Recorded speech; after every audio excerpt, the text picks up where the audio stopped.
కోవూరు మండల కేంద్రంలోని తాలూకా office centre వద్ద ఎమ్మెల్యే ప్రశాంతిరెడ్డి అన్నా క్యాంటీన్ను ఘనంగా ప్రారంభించారు.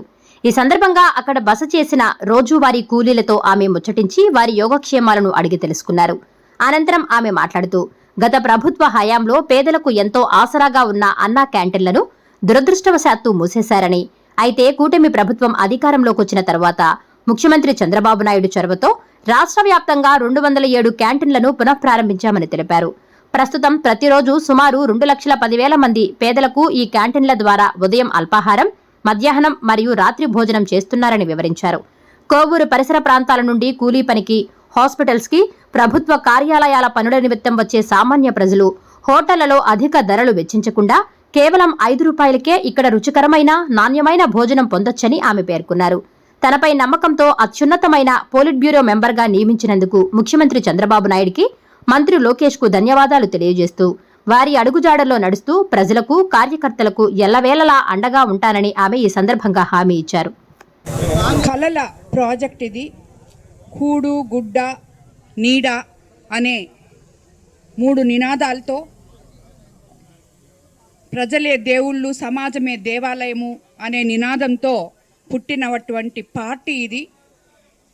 ఇది ఆ రోజు ఈ అన్నా క్యాంటీన్ సంస్కృతి మొదలైంది. తర్వాత మీకు అందరికీ తెలుసు, గత ప్రభుత్వంలో పేదలు తినే అన్నా క్యాంటీన్లు కూడా మొత్తం మూసిపడేశారు. మళ్ళీ ఈరోజు మనం అధికారంలోకి వచ్చిన తర్వాత వెంటనే 207 అన్నా క్యాంటీన్లు ముఖ్యమంత్రి చంద్రబాబు నాయుడు గారు ఓపెన్ చేసి జరిగింది. సుమారు 2,10,000 మంది రోజుకి పొద్దున అల్పాహారం అయితేనేమి, మధ్యాహ్నం భోజనం అయితేనేమి ఈ అన్నా క్యాంటీన్లో భోంచేస్తున్నారు. నేను ఎమ్మెల్యే అయిన తర్వాత మన కోవూరు నియోజకవర్గంలో అన్నా క్యాంటీన్ లేదే అని చెప్పి నేను ఎంతో తప్పించిపోయేదాన్ని. నేను ఎప్పుడు అడుగుతానే ఉన్నాను, మాకు ఒక అన్నా క్యాంటీన్ ఇవ్వండి, అన్నా క్యాంటీన్ ఇవ్వండి, బుచ్చిలో ఇవ్వండి, కోవూరులో ఇవ్వండి అని. ఎట్టుకేలకు ఈరోజు మనకి కోవూరులో మన ముఖ్యమంత్రి చంద్రబాబు నాయుడు గారి సహకారంతో, యువ నాయకుడు లోకేష్ బాబు గారి సహకారంతో ఈ కూటమి ప్రభుత్వంలో ఈరోజు మన పేద ప్రజల కోసం, మన ప్రజల కోసం అన్నా క్యాంటీన్ ఓపెన్ చేసుకోవడం జరిగింది.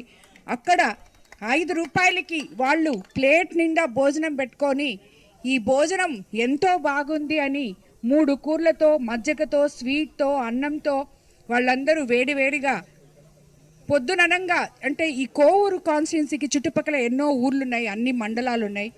కానీ పొద్దుననంగా వాళ్ళు ఈ టౌన్కి పనికొస్తారు. ఇక్కడ ఎదురుగా తాలూకా ఆఫీస్ ఉంది, అక్కడ హాస్పిటల్ ఉంది, అలాగే వీటన్నిటి కోసం వస్తారు, లేదు పనుల కోసం వస్తారు.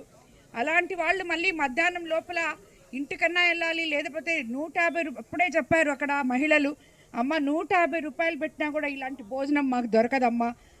మన ముఖ్యమంత్రి చంద్రబాబు నాయుడు గారి దయ వల్ల మేము 5 రూపాయలకి ఈ భోజనం ఇంకా తినగలము అంటే నిజంగా మాకు చాలా సంతోషంగా ఉందమ్మా అని చెప్పారు.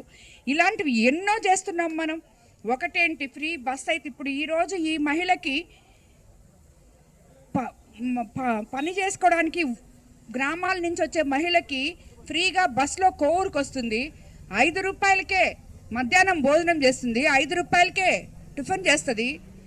అదే ఆమె హోటల్కి పోతేనే 150 రూపాయలు, అంటే రోజుకి 150 రూపాయలు, లేదు కనీసం అంత పెట్టిన వాళ్ళు 50 రూపాయలన్నా లేదే ఈరోజు ఈ అన్నం దొరకదు.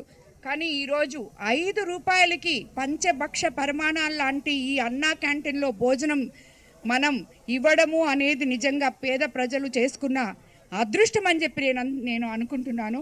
కాబట్టి ఇలాంటి అన్నా క్యాంటీన్లు ఇంకా రావాలని, ఇలాంటి మంచి పనులు చేస్తున్న మన ప్రభుత్వాన్ని ఎవరు ఎన్ని వార్నింగ్లు ఇచ్చినా, ఎవరు ఎన్ని మాట్లాడినా ప్రజలు మన పక్షం అని చెప్పి మరోసారి నిరూపించుకున్నారు. అన్నిటికన్నా ముఖ్యంగా ఈరోజు నేను ప్రభాకర్ రెడ్డి గారి అడుగుజాడుల్లో నడుస్తున్న నన్ను అత్యున్నతమైన ఒక కమిటీలో పోలిట్ బ్యూరో మెంబర్గా ముఖ్యమంత్రి చంద్రబాబు నాయుడు గారు నా మీద నమ్మకంతో నాకు ఈ బాధ్యత ఇచ్చారు. ఇది వరకు ఎమ్మెల్యేగా, టీటీడీ బోర్డు మెంబర్గా, ఎంపీ గారి వైఫ్గా నేను నా బాధ్యతలు నిర్వహిస్తున్నాను. ఈరోజు పార్టీ కోసం, పార్టీ కార్యకర్తల కోసం, జిల్లా నాయకుల కోసం, జిల్లా ప్రజల కోసం, రాష్ట్ర ప్రజల కోసం అన్ని రకాలుగా ముఖ్యమంత్రి చంద్రబాబు నాయుడు గారు అడుగుజాడల్లో నడుస్తూ తప్పకుండా కార్యకర్తలకి అండగా ఉంటానని, ఆయన నమ్మకాన్ని వమ్ము చేయనని చెప్పి మీకు అందరికీ ఈ సందర్భంగా నేను మాటిస్తూ, నాకు ఇంత మంచి అవకాశం ఇచ్చిన ముఖ్యమంత్రి చంద్రబాబు నాయుడు గారికి నిజంగా శిరస్సు వంచి నమస్కరిస్తున్నాను. అలాగే లోకేష్ బాబు గారికి ధన్యవాదాలు తెలుపుకుంటున్నాను. Please subscribe SS News AP.